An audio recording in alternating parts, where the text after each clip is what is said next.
Alberto Silva entrevista a los protagonistas de nuestro tiempo. Puntos de vista. Radiografías de nuestra gente. Hoy compartimos el punto de vista de Ana Cristina Trejos Murillo, licenciada en Microbiología y Química Clínica. Trejos fue directora social de Techo, la Fundación Un Techo para mi País, en Costa Rica. Ana Cristina Trejos Murillo es la viceministra de Vivienda y Asentamientos Urbanos de la República de Costa Rica. ¿Primera vez aquí en Uruguay? Sí, señor, primera vez. ¿Y cuál es el motivo puntual de esta visita? Bueno, el motivo puntual es trabajar un proyecto de ley para implementar las cooperativas de vivienda por ayuda mutua en Costa Rica.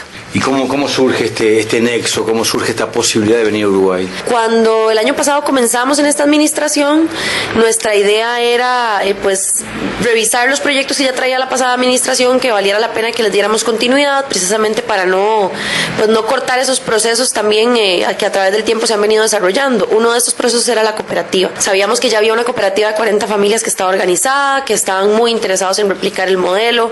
El área social del ministerio ya había hecho todo un análisis del modelo y ya había hecho como un contexto costarricense de cómo se podría implementar. Entonces lo que nos dijeron fue que tenían muy poco apoyo político, digámoslo así, y que entonces no habían logrado conformar legalmente la cooperativa porque este tipo de figura cooperativa no existía en Costa Rica. Es decir, existe un instituto de fomento cooperativo y existen muchísimas cooperativas de ahorro y crédito de diferentes formas. No existían estas cooperativas de vivienda por ayuda mutua. Entonces como que ahí se les había entrado al proceso. Y por otro lado, el subsidio estatal que existe es un bono familiar de viviendas individual, entonces no existía como la manera de implementar un subsidio colectivo. Nosotros empezamos primero por averiguar con el Infocop a ver si la figura cooperativa era viable. Insistimos bastante a través del ministro de Trabajo, que tiene el Instituto de Fomento Cooperativo a cargo también, y bueno, pues al final el Infocop nos apoyó, lograron crear una figura para la cooperativa, ya lo logramos legalizar, ya tienen su personería jurídica y ahora estamos generando el insumo de proyecto de ley o de reforma más bien para poder incluir a las cooperativas dentro de los subsidios estatales. A nosotros nos interesa muchísimo implementar este modelo por múltiples razones. O sea que venía ya con una idea usted aquí a Uruguay de qué era esto, y la experiencia en Costa Rica también le daba ya una pista tangible, ¿o no? Sí, porque los compañeros de FUCBAN ya habían estado allá, lo mismo gente de ASI, ¿verdad?, de la Alianza Cooperativa Internacional. Ya nos habían comentado bastante el modelo y nos habíamos leído el diagnóstico que había hecho el equipo social y bueno, nos habían dado ciertos materiales para ahondar más. Y la cooperativa que estaba conformada ya tenía 2 años de estarse formando en el tema de cooperativas de ayuda mutua, de ir ellos construyendo pues su filosofía de trabajo y sus orientaciones y lo que en algún momento serán sus estatutos como cooperativa. Entonces ya veníamos bastante empapados. De hecho que nos tuvieron que convencer bastante de venir a Uruguay porque nosotros queríamos tratar de impulsar el proyecto de ley sin venir. Es decir, como que decíamos, bueno, ya entendemos bastante bien el modelo, creemos que es posible no gastar en ir a Uruguay, no queremos que ustedes inviertan en eso, vamos a lanzar el proyecto de ley así, después veremos si ya logramos conformar la primera cooperativa y lanzar el proyecto de ley, vamos. Pero bueno, cuando ya logramos legalizar la cooperativa y empezamos a redactar el proyecto de ley, nos topamos con un montón de dudas, de detalles ya muy específicos de cómo operan en la práctica las cooperativas y cómo se resuelven ciertas contradicciones o ciertos baches que se te presentan. Entonces nos vinimos con un borrador del proyecto de ley y con la exposición de motivos y demás, y lo hemos estado trabajando durante estos días. De hecho, bueno, mi asesora legal y una asesora parlamentaria que nos acompaña ya para los temas de reuniones con todas las autoridades del sector vivienda, la Intendencia de Montevideo, de la Dirección Nacional de Vivienda. Estuvimos en el Parlamento también conversando con diputados y senadores de la Comisión de Vivienda. Bueno, ha estado bastante provechoso porque no solamente hemos logrado clarificar y avanzar muchísimo más en el proyecto de ley, sino que además este viaje confluye con una posibilidad que se abre a nivel país de parte del presidente de la República de plantear una reestructuración del sector. Desde que empezamos esta administración existe esa preocupación. Yo he sido una persona que ha puesto sobre la mesa el tema bastante, igual que muchas otras personas en el país, pero obviamente desde mi posición he tenido más acceso pues a algunos canales de la Presidencia de la República, y ahora se nos dio la oportunidad de presentar un proyecto de ley para reestructurar el sector. Entonces realmente las reuniones que hemos tenido estos 2 días las hemos aprovechado bastante también para resolver dudas del tema cooperativo, pero también para instalar este tema cooperativo en un cambio de paradigma un poco más más amplio de cómo manejar el tema de la vivienda a nivel país y sobre todo la vivienda de interés social. Yo hace unos 3 años tuve la posibilidad de estar en Guatemala, El Salvador, Honduras y Nicaragua, justamente viendo la experiencia de fútbol en las cooperativas en aquella realidad en Centroamérica. ¿Usted visitó esas cooperativas? ¿Conoce esa realidad? No, la única que conocemos un poco más de cerca, no hemos visitado ninguna de las cooperativas de Centroamérica. La única experiencia que conocemos un poco más de cerca es la de Fundasal, porque lo tomamos como referencia a nivel regional. El tema es que, aunque la región generalmente te da ciertas características en común, en el caso centroamericano, Costa Rica es un país un poco diferente. Tenemos ciertas bases de la política social y de la universalidad de ciertos servicios públicos que lamentablemente los países hermanos de la región no tienen. Entonces tenemos posibilidades y capacidades institucionales para plantearnos algunas innovaciones que no necesariamente los otros países de la región se pueden plantear. Con Uruguay pues nos llamó mucho la atención conocer la experiencia porque Uruguay tiene características bastante similares a las de Costa Rica en términos de su tamaño con respecto a los países que lo rodean, de su cantidad de población, de ciertos avances institucionales e incluso un poco, yo diría, como ideológicos y progresistas que tienen como país a nivel político y a nivel de ciudadanía. Entonces, bueno, en este viaje obviamente hemos visto muchos otros contrastes también, más allá de las similitudes, pero aunque creo que es muy valioso que hayan otras cooperativas a nivel regional, siento que en este modelo cada país realmente va a tener que hacer su propia receta, porque si algo hemos aprendido en los temas de políticas públicas en el pasado es que replicar modelos tal cual sin hacer este proceso, nosotros en Costa Rica le decimos de tropicalizar el modelo, casi que te destina al fracaso. O sea, tenés que realmente mantener la esencia del modelo y las virtudes del modelo, pero al mismo tiempo ajustarlo a la realidad y a la viabilidad que tenés en cada país. Ya que toca ese elemento de comparar, durante muchos años yo escuchaba que Uruguay era como la Suiza de América. Más acá en el tiempo escuché que Costa Rica era muy parecido a Uruguay, ahora que está aquí con nosotros. Bueno, de hecho, ¿somos parecidos? A Costa Rica también nos dicen la Suiza centroamericana. Sí, claro. Sí. Entendí esa similitud con los tres. ¿La encontró parecida? Vieras que sí, se me parece bastante en algunas cosas, ¿verdad? Creo que los temas que están como en la agenda política, que algunas luchas estudiantiles de la sociedad, que algunos temas de política pública también se asemejan, aunque considero que en algunas cosas Uruguay va un poco más adelante, ¿verdad? Por ejemplo, nosotros estamos en este momento apenas planteando temas de matrimonio igualitario, de FIP, de derechos de la población LGTBI, y ustedes ya han tomado más que acciones afirmativas, que es lo que hemos podido hacer nosotros como gobierno, pues ya pues acciones de reforma legal y de reconocimiento de derechos. Nosotros tenemos una gran diferencia que diría yo que marca en todo lo que tenga que ver con normativas y legislación, que es que nosotros no somos un estado laico, somos uno de los pocos estados, creo que al igual que Argentina también, que todavía tenemos una religión oficial, que es el catolicismo, y por tanto nuestro código de familia remite a un concepto de familia muy tradicional, por tanto nuestro código civil también remite a esto mismo, por tanto incluso nuestro subsidio de vivienda, al llamarse bono familiar de vivienda, nos remite a un concepto de familia muy tradicional, y eso desprotege ciertas poblaciones, y sobre todo considero que no va con los cambios demográficos y con los cambios del tipo de familia que existe ahora. Entonces son cosas que vemos que Uruguay ha tenido mucha más apertura para hacer cambios en su legislación y para hacer reformas, precisamente porque no tienen esas ataduras que son un poco más de dogmas o de religiones que están atadas al Estado. Nosotros, aunque no tenemos, por supuesto, bueno, yo personalmente mucho menos ninguna objeción con los temas religiosos, pues sí creo que sería muy importante para el Estado pues ya de una vez separar una cuestión de la otra y tener un Estado laico que nos permita tener un poco más de flexibilidad y reconocer los derechos a las poblaciones que no se apegan a esos dogmas o a esas fe religiosas. ¿Cómo llega usted a la política? ¿Cómo llega usted al ministerio? No sé bien, la verdad. Yo estudié microbiología, como en segundo año de la U, me metí a una ONG que me imagino que aquí también está, que, sí. Bueno, que se llama Techo, un techo para mi país se llamaba en ese momento. Esa ONG se implementó en el 2006 en Costa Rica y yo empecé con un grupito bien pequeño y con un muchacho chileno que lo mandaron a implementar a la fundación. Ahí empezamos a trabajar y bueno, realmente el tema de las comunidades, de los asentamientos y las personas me enganchó muchísimo. Yo no había tenido prácticamente todas las oportunidades a la mano, tampoco era una persona como pues de una familia adinerada, pero nunca nunca me había hecho falta nada, ni el pan sobre la mesa, ni mis estudios, ni mis oportunidades. Y bueno, como que al igual que mucha gente que pasa por techo, pues tuve ese proceso de concientización y de sensibilización, y empecé primero por un tema muy altruista, digamos, muy filantrópico, hasta que, bueno, a lo largo de los primeros años empecé a tener un poco más de análisis crítico de las cosas. Creo que Techo hace una gran labor en eso, de no dejarnos como en la cuestión caritativa y filantrópica, sino de empezar a cuestionarnos cuáles son las estructuras sociales, políticas, institucionales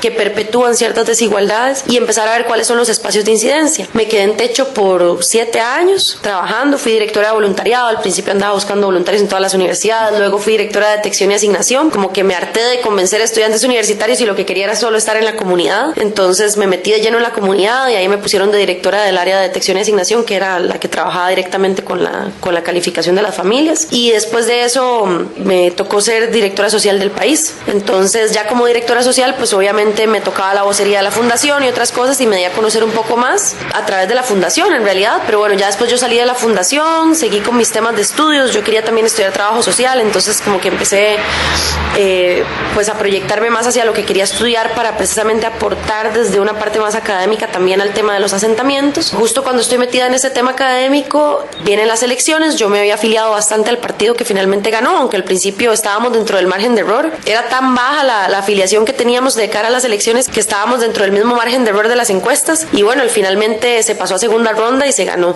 Yo estuve pues activamente apoyando la candidatura del presidente y todo, pero como ciudadana, yo no era militante del partido ni mucho menos. Cuando el presidente llega pues al poder, me hacen la llamada, como decir un domingo en la noche, y me dicen que el presidente me quiere ver el lunes a primera hora. A mí ya me habían dicho que bueno, que él me había visto en diferentes, qué sé yo, en el TEDx que se hace allá, o en diferentes cuestiones que yo había participado, y que bueno, que tenía como un buen concepto, pero no habíamos nunca tenido la oportunidad de trabajar juntos. Entonces supongo que le dieron algunas referencias, me mandó a llamar, me dijo, mira, quiero que nos ayudes en vivienda, creemos que vivienda, y es lo cierto, ha estado como durante mucho tiempo siendo analizado desde un ámbito muy tecnocrático, muy ingenieril, arquitectónico, y creemos que hace falta entrarle al tema de los asentamientos, entrar a las familias, al tema social, pues generar un impulso desde ahí, y queremos que entres digamos, a impulsar este tipo de cosas. Bueno, yo así fue como llegué. Al final, yo en esa mesa ahí como que pues puse, ya yo conocía el sistema de vivienda estatal, entonces puse sobre la mesa algunas cosas que sentía que se debían cambiar, y que si la línea del gobierno realmente no iba con eso, pues entonces yo no iba a poder estar en esa línea, y no consideraba que era lo mejor. Bueno, por dicha íbamos como en una misma línea. Entre esas, la oferta programática también tenía la reestructuración del sector, porque es un sector que en este momento está, decimos nosotros, tricefálico, ¿verdad? Tenemos 3 instituciones diferentes que tienen competencias, responsabilidades y presupuesto para ejecutar en temas de vivienda y urbanismo, y que no en pocas ocasiones tienen dificultades para generar acuerdos políticos. Entonces, finalmente tenés este triunvirato que no se pone de acuerdo y que está ejecutando cada uno para su lado. Entonces, a lo largo de este primer año de gobierno, pues hemos impulsado muchas mejoras en los temas sociales, sobre todo reivindicaciones para las familias, en temas de trámites y de requisitos que realmente no estaban justificados y que eran más bien factores de exclusión para las familias más pobres. Y bueno, hemos ido tratando de entrarle a las reformas pequeñitas que se pueden hacer, pero bueno, ya por fin, después de mucho insistir, el resto del sector, digamos, y sobre todo el presidente, que es quien manda, pues nos dio la oportunidad de plantear una reestructuración. Así que vamos a entrarle a eso con todo, y vamos a tratar de lanzar un proyecto de ley en un momento en el que políticamente nuestra Asamblea Legislativa está súper complicada. De 57 diputados tenemos 9 fracciones diferentes representadas ahí, unas un poco mayoritarias, otras de 2 o 3 diputados, pero que al final tienen convicciones e ideologías bastante distintas. Entonces estamos convencidos de que este proyecto puede salir adelante. A pesar de eso, sin importar de qué fracción vengan o de qué ideología vengan, la mayoría de los diputados en su discurso hablan de los problemas de calidad y de institucionalidad en vivienda y urbanismo, y sobre todo de regulaciones, y en materia de regulaciones el papel del Estado, qué papel está jugando el Estado para realmente garantizarle a la persona el acceso a la vivienda digna. No necesariamente una vivienda gratuita, que es algo que erróneamente en Costa Rica se ha interpretado que es lo único que el Estado debería hacer, sino una vivienda en la que la familia pueda aportar y en la que podamos llegarle a más personas con un sistema solidario, no necesariamente con un sistema gratuito. Estamos compartiendo la charla mantenida por Alberto Silva con Ana Cristina Trejos, viceministra de Vivienda y Asentamientos Urbanos de Costa Rica. ¿Qué porcentaje de la población tiene vivienda propia en Costa Rica? En Costa Rica, bueno, a ver, somos casi 5 millones de personas. Y el déficit habitacional, el cuantitativo, como de la necesidad de vivienda propia, no es tan alto, es de alrededor de unas 500,000 viviendas, ¿verdad? De vivienda nueva que se requiera. La mayoría del déficit habitacional es déficit cualitativo, que ese sí es mucho más alto, que son viviendas que requieren reparación o mejoras. Entonces, pues por eso le estamos entrando un poco más a ver modelos alternativos desde los cuales la gente pueda hacer renovación urbana, que es, bueno, que ustedes aquí le llaman un poco como reciclaje de los edificios, y también hacer mejoras en las viviendas de las familias que realmente no han tenido para invertir en el mantenimiento de su vivienda, y que antes de que se conviertan en una vivienda mala que hay que demoler y volverla a hacer, pues invertir en estas viviendas regulares que nos permitan ir mejorando el parque habitacional que tenemos. Yo cuando estuve en Centroamérica me pareció que lo que más costaba de este sistema de entenderse era la propiedad colectiva, que no es la persona dueña de la casa, sino que es el colectivo. De hecho, esa es la principal traba. Por ejemplo, en el caso de Costa Rica, el Código Civil te establece ciertas cuestiones de la propiedad, en la cual la propiedad es perfecta o es imperfecta. Y para ser perfecta es de una persona con su plano de catastro, con su número de folio real, con toda la formalidad del asunto, y todo el resto, comodatos, usufructo, se considera una propiedad imperfecta que no le da a la persona el derecho de más allá del uso y goce, no le da el derecho de heredar, como dan aquí las cooperativas y otras cuestiones. Entonces, parte de lo que nosotros proponemos como reforma de ley es que dentro del Código Civil se haga un régimen especial de copropiedad cooperativa, que esto nos permitiría, en realidad le estamos llamando de copropiedad, dentro de la misma entraría el tema cooperativo, pero esto nos permitiría que pues eventualmente surjan modelos similares, porque nosotros tenemos un movimiento cooperativo fuerte, pero también tenemos un movimiento solidarista de asociaciones solidaristas bastante fuerte, que eventualmente podrían querer incursionar en esto. Entonces, no queremos generar normativas demasiado rígidas, sino más bien generar alternativas que abran un abanico de posibilidades. Bueno, este régimen especial de copropiedad es el centro de la reforma de ley. Todo lo demás que estamos redactando ahorita es cómo van a operar las cooperativas, cómo regularlas, todos los detalles. Pero digamos, lo que más nos costó fue llegar a ese centro del proyecto de ley, que es que necesariamente tenés que modificar el Código Civil, porque si no lo modificas, simplemente la propiedad colectiva no existe.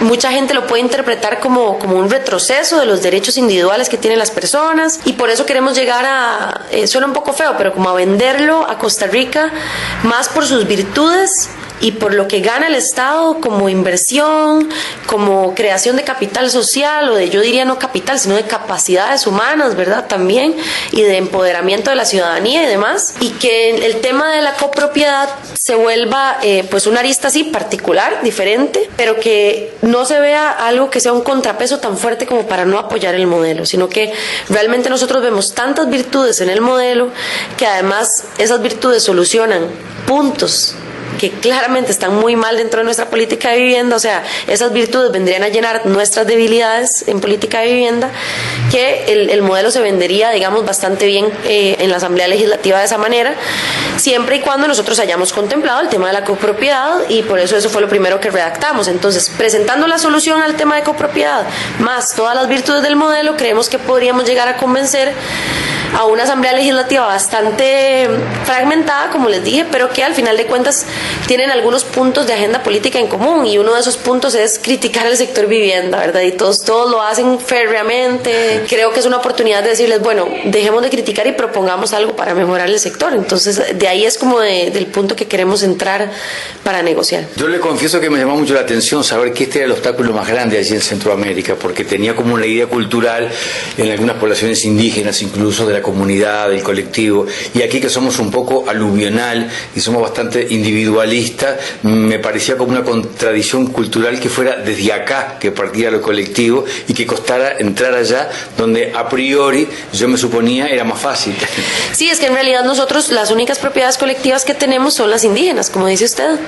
Entonces, de hecho, para otorgar bonos de vivienda en los territorios indígenas, es tanto el apego que se tiene a la propiedad individual que se le obliga al ingeniero que trabaja en el territorio indígena a hacer un croquis. Que es un croquis que es absurdo, ¿verdad? Porque al final no no es un plano de catastro ni delimita la propiedad, pero como que el mismo sistema no puede con la contradicción, entonces les pide que hagan un croquis, que literalmente es: aquí está el palo de mango, aquí está la casa, aquí está el río, aquí está la montaña. Y bueno, nosotros les hemos dicho, bueno, si lo que quieren es localizar las viviendas, pues tomen un punto de GPS y guardan dónde están las coordenadas geográficas de dónde pusieron la vivienda y ya, porque en realidad estar haciendo este tipo de croquis y todo es como tratar de fomentar una división de la propiedad en una zona donde eso no cabe. Pero bueno, existe ya la propiedad colectiva, pero solo para los territorios indígenas y porque hay convenios internacionales que así nos lo demandan. Creemos que obviamente los sectores un poco más de derecha son los que les va a preocupar este régimen de copropiedad, y por eso no estamos hablando de propiedad colectiva, porque al final, bueno, la palabra crea objetos, ¿verdad? Dicen. Entonces,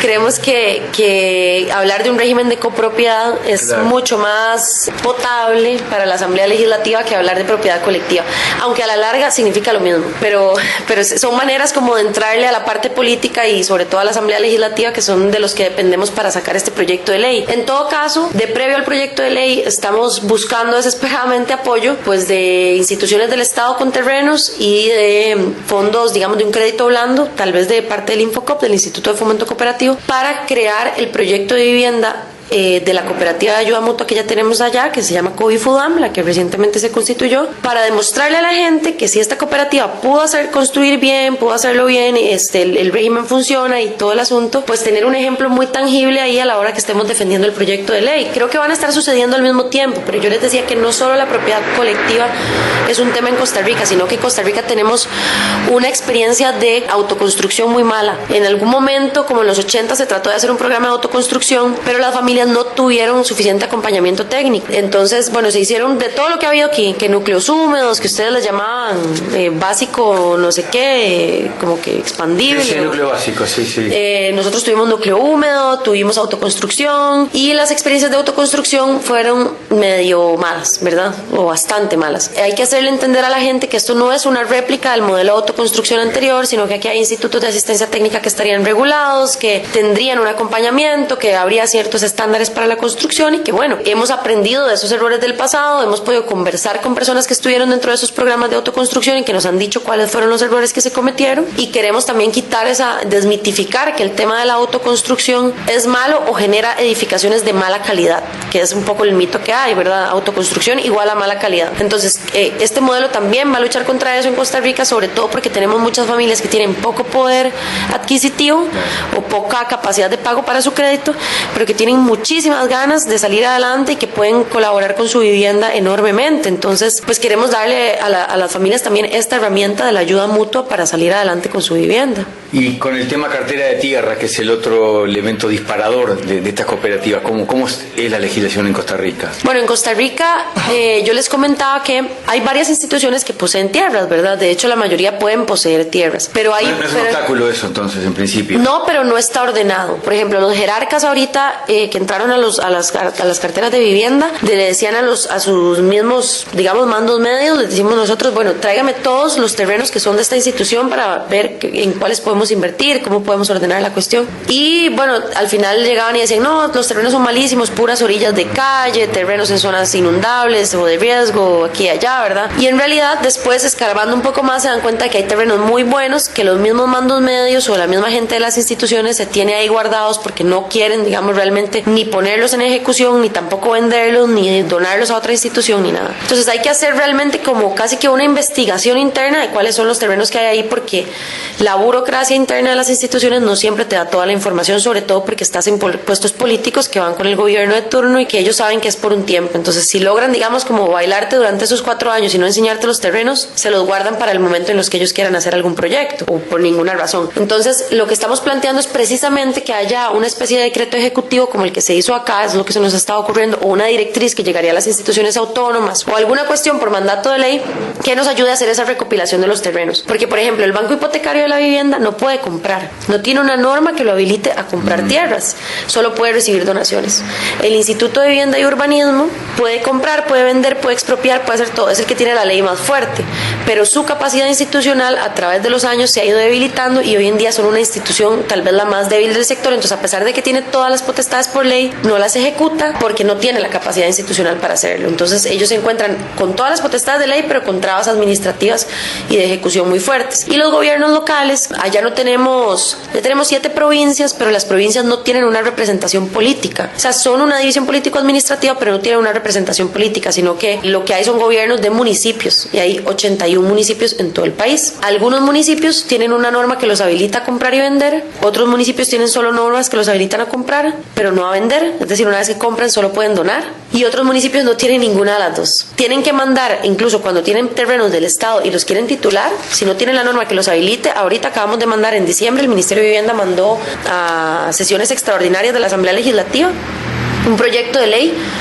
para segregar en cabeza propia 2 asentamientos de una zona rural que tienen más de 20 años de existir y que no han podido segregarse porque la municipalidad que manda ahí no tiene la norma. Creemos que tener 81 carteras de tierras, ¿verdad? 81 bancos de tierras, pues sería inmanejable. Pero si un solo banco de tierras que tiene tierras en diferentes partes del país genera convenios, similar a como se hace aquí con las intendencias, con cada uno de esos municipios, para fines específicos, podríamos promover rápidamente una vivienda asequible para las familias que haría una gran competencia con los sectores privados, porque en este momento, desde la política social de vivienda hasta la vivienda que compra el más rico, está controlada por los privados y por lo que llegue en oferta. Es decir, el Estado no le dice construya acá o a estas familias, sino que llegan montones de desarrolladores a decirle al Estado, tengo este proyecto, páguemelo. Entonces nos regimos por la oferta y no por la demanda, no por la demanda de quienes necesitan vivienda, ni por la demanda de lo que necesita la ciudad, lo que necesita la ciudadanía y hacia dónde crecer. Entonces, tener una cartera de tierras es de las cosas más importantes que necesitamos para incidir, porque en el tanto no tengamos una norma que nos habilite a comprar y vender tierras y a desarrollar tierras, nunca vamos a poder competir con lo privado. Y mientras no compitas, no bajas la especulación. Aquí el ministerio tiene, por ejemplo, una norma en el que el valor de la tierra no puede ser más allá del 10% del valor total del proyecto. Allá nosotros tenemos proyectos en los que el valor de la tierra llega a ser el 40 o el 50%, porque la especulación que hay sobre la tierra es tan alta, al estar controlada solo por el mercado, que el Estado no puede competir. Es más, a nosotros nos ha pasado que tenemos una comunidad muy grande que tenemos que reasentar, ustedes le llaman aquí realojar, buscamos terrenos en la zona para no desarraigarlos y demás, encontramos un terreno súper barato, qué sé yo, que nos dijeron, les vendemos aquí el terreno a, me acuerdo que en ese momento, $20 el metro cuadrado. Ok, perfecto, como no podemos comprar, entonces tenés que informalmente acercarte a los desarrolladores, a las cámaras y decirles, vean, tenemos esto, nos urge hacer este proyecto, alguno de ustedes podría invertir, comprar la tierra. Sí, claro, cuando nos llegaron a ofrecer el proyecto, nos estaban vendiendo a $100 el metro cuadrado en verde, sabiendo nosotros que ellos lo habían comprado a 20 y que nunca hubieran llegado a ese terreno si no hubiera sido porque el ministerio les dijo que el terreno estaba ahí. Realmente, cuando la gente sabe que el Estado es el que va a pagar, la especulación aumenta mucho más. Y mientras no tengamos normas que nos habiliten a comprar y vender y desarrollar tierras y un banco de tierras, nunca vamos a poder competir.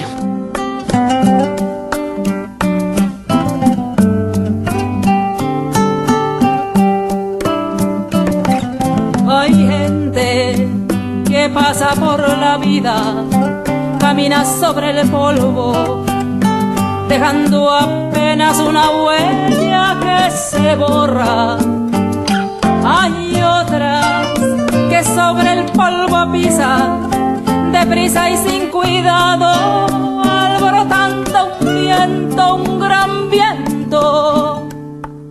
Hemos compartido en la mañana de hoy el punto de vista de la licenciada en Microbiología y Química Clínica Ana Cristina Trejos Murillo, viceministra de Vivienda y Asentamientos Urbanos de la República de Costa Rica. No es solo eso, un lugar de magia que nos quiebra el seso. Hay gente que pasa por la vida llevando solo un cuerpo, hace el amor y el cuerpo queda, no se enrolla.